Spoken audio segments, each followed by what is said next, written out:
你把双眼望向无人的角落，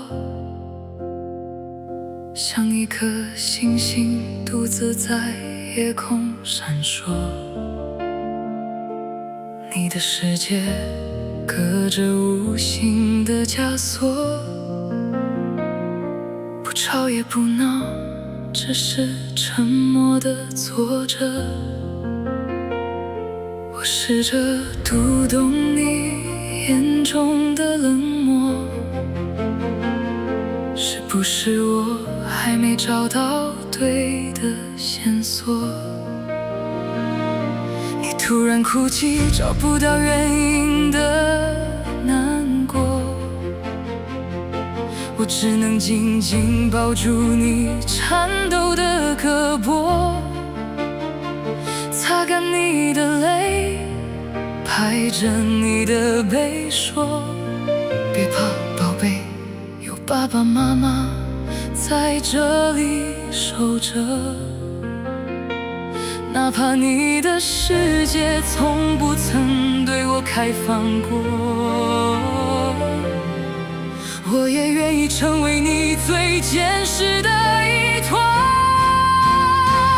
你是落入凡间迷路的小星星，用独特的频率诉说你的心灵。哪怕这条路再黑再远再艰辛，我也用尽一生寻找与你的共鸣。无私的爱是解开密码的钥匙，只要你快乐，哪怕我一辈子默默地倾听。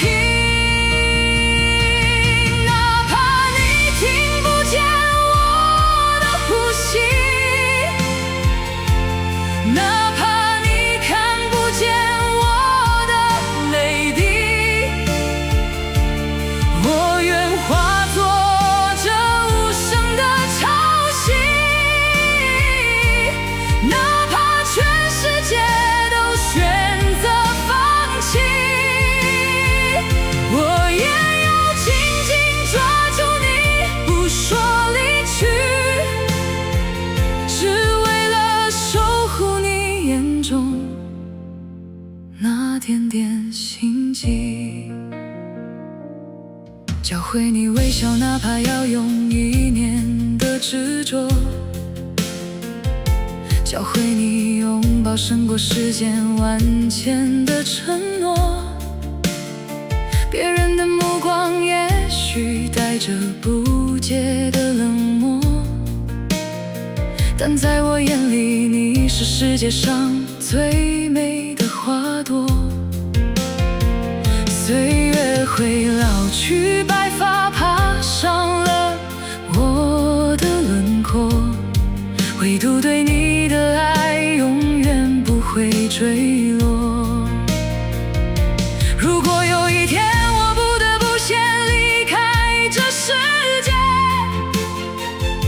请记住我曾留给你的每个黑夜。那不是孤独，那是繁星的道别。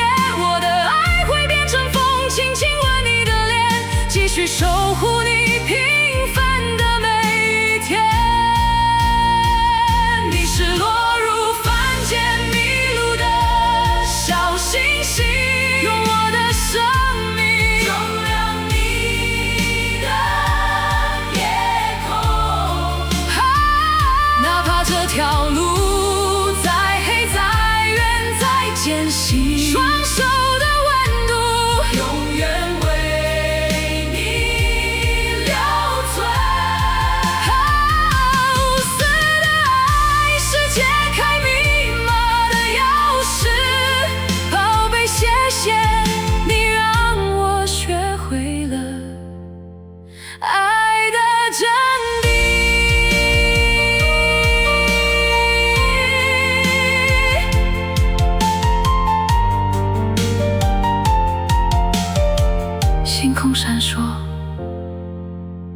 终于拉起我的手。